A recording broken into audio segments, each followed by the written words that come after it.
Hi everyone, it's RobinB360. Welcome to another video. This time about the GPD XD Plus. I've been waiting a long time to review this one for you because it might just be one of the best retro handhelds out on the market. Why? Let's find out. But before we do, don't forget to like, comment and subscribe. You would help me a lot. Now let's begin. Looking at this handheld, it immediately reminded me of the original Nintendo DS. You can flip it open to see its controls and screen.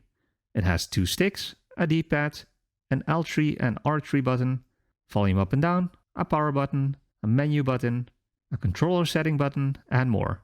On the top it also has 4 shoulder buttons, a micro SD card slot, a charging port, and a mini HDMI port to hook it up to a TV, and a 3.5mm jack port. And last but not least, it also has stereo speakers. But what's inside? Let's look at the specs. I will name a few, but you can read the rest off the screen. So the operating system is Android 7, it has a system on a chip. The CPU is a 1.4 GHz quad-core, it has 2 GB DDR3 SD-RAM memory, it has about 16 GB of storage space, which you can change through the micro SD card slot, it has an IPS screen of 5-inch, and we already talked about the controller input. Furthermore, it has Wi-Fi capabilities, and here you can also see the weight and the dimension of the handheld. So how does the software look and run?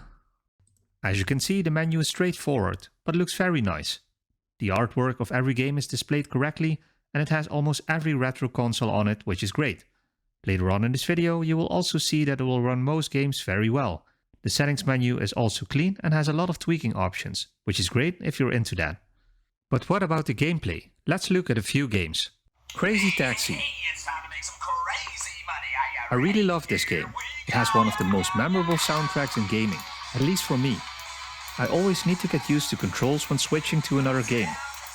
The shoulder buttons are good, but not great, and sound like a mouse click, but overall it plays nice. Let's check out Aqua GT on the Sega Dreamcast. It looks good, the frame rate seems good, the controls also feel good, so no comments here. Overall I would say it's a great experience. What about GoldenEye on the Nintendo 64?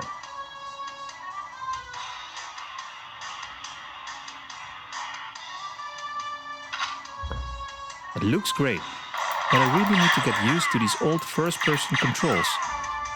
I'm glad the modern games have way better controls, but that's more of a development thing and not a downside of the GPD XD Plus.